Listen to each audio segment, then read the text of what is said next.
teman-teman semua, perkenalkan kami dari kelompok 8 mata kuliah perencanaan pajak dari kelas C2. Adapun materi yang akan kami bahas saat ini yaitu penilaian kembali atau revaluasi aktiva tetap dalam perencanaan pajak. Sebelum itu, kami akan memperkenalkan diri. Yang pertama ada Gabriela, yang kedua ada Yetri, yang ketiga ada Marcelino, dan yang keempat ada Ignatius. Masuk pada pengertian revaluasi aktiva tetap. Jadi, revaluasi aktiva tetap ini adalah proses penilaian kembali nilai buku aset tetap suatu perusahaan dengan tujuan untuk merefleksikan nilai pasar saat ini dari aset tersebut. Tujuan utama revaluasi aktiva tetap ini adalah untuk mencatat nilai real dari aset tetap dalam laporan keuangan suatu perusahaan, atau untuk memastikan bahwa nilai real dari aset tetap ini telah direfleksikan secara akurat dalam laporan keuangan perusahaan.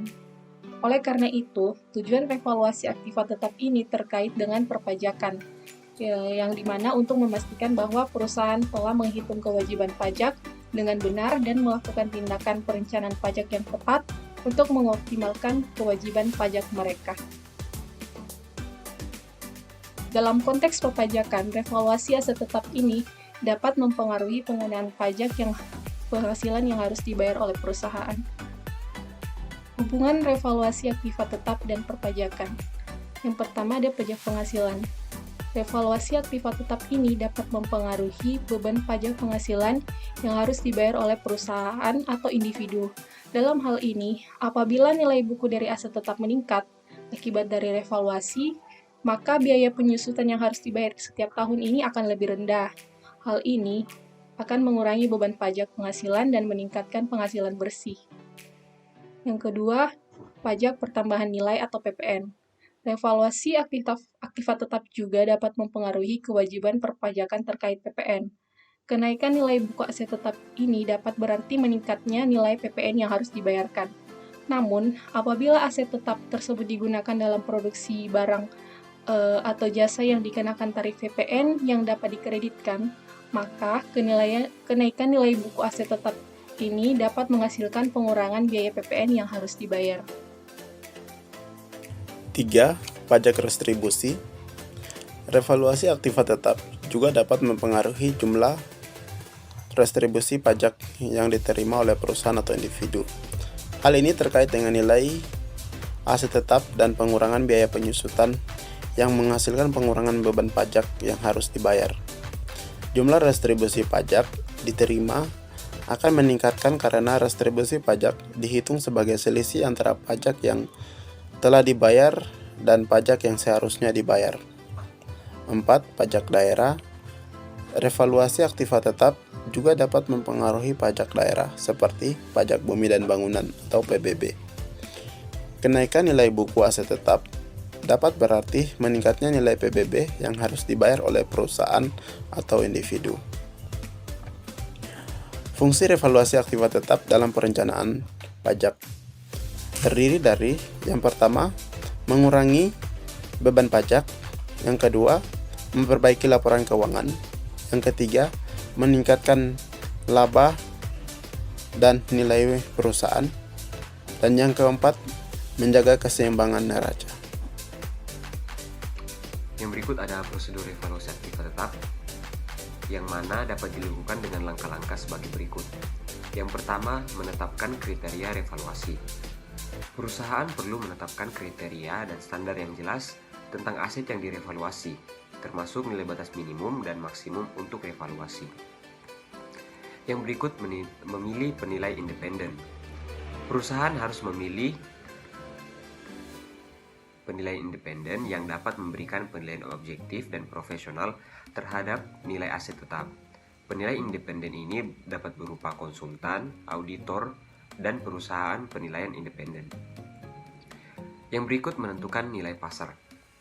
Penilaian independen akan menentukan nilai pasar aset tetap dengan cara membandingkan harga pasar dari aset sejenis yang ada di pasaran.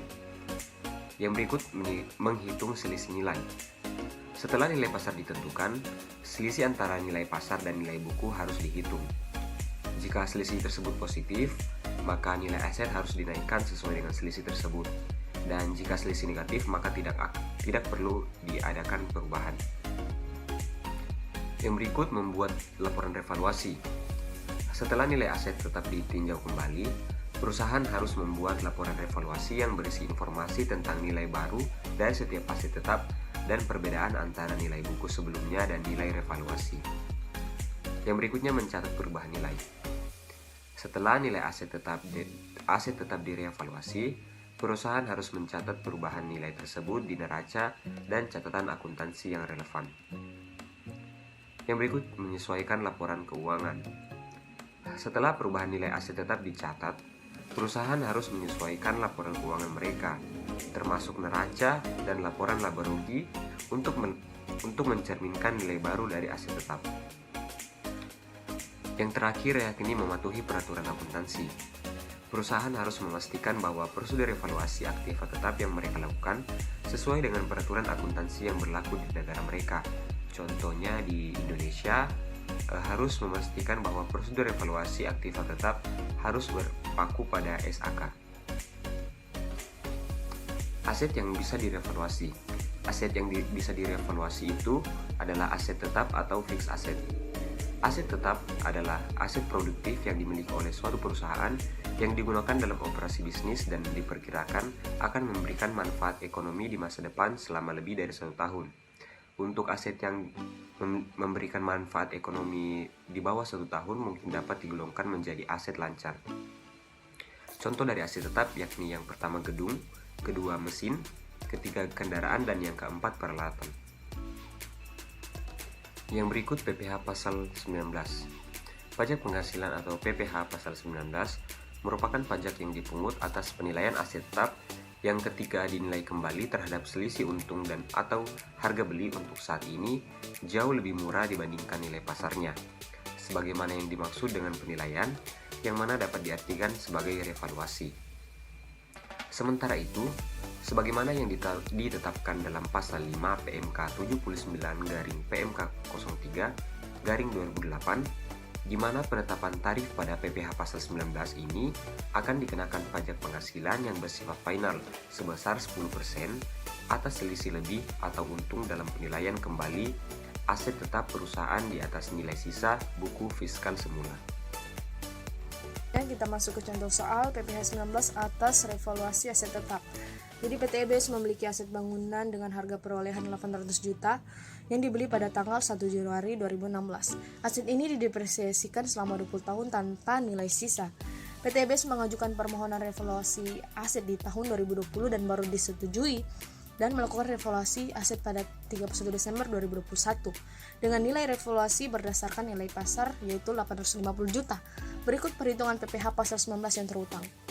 Yang pertama, perhitungan kenaikan nilai aset. Diketahui nilai buku aset sebelum revaluasi sama dengan 800 juta. Nilai pasar aset setelah revaluasi adalah 850 juta. Jadi kenaikan nilai aset adalah 50 juta rupiah. Jadi kita akan menghitung perhitungan PPh pasal 19 sama dengan 10%, tarif 10% dikalikan 50 juta sama dengan 5 juta. Jadi PT EBS harus membayar PPh pasal 19 sebesar 5 juta atas revaluasi aset bangunan yang dilakukan pada 31 Desember 2021. Untuk mencatat jurnal dalam revaluasi aset dan PPh pasal 19 yang terutang sebagai berikut. Yang pertama, merekam revaluasi aset pada 31 Desember 2021, yaitu debit aset tetap sebesar 50 juta, kredit kenaikan nilai aset 50 juta. Dan kedua, jurnal merekam PPh pasal 19 yang terutang pada 31 Desember 2021, yaitu debit beban PPh pasal 19 5 juta rupiah, kredit PPh pasal 19 5 juta rupiah. Kesimpulan, jadi revaluasi aset tetap dapat mempengaruhi perencanaan pajak perusahaan, terutama dalam hal kenaikan kewajiban pajak penghasilan atau PPh. Oleh karena itu, perusahaan harus melakukan tindakan perencanaan pajak yang tepat untuk mengoptimalkan pajak dan mempertimbangkan penggunaan skema perpajakan yang disetujui. Namun, perusahaan harus memperhatikan batasan dan ketentuan perundang-undangan perpajakan yang berlaku dalam melakukan tindakan perencanaan pajak. Demikianlah presentasi kami, mengucapkan terima kasih.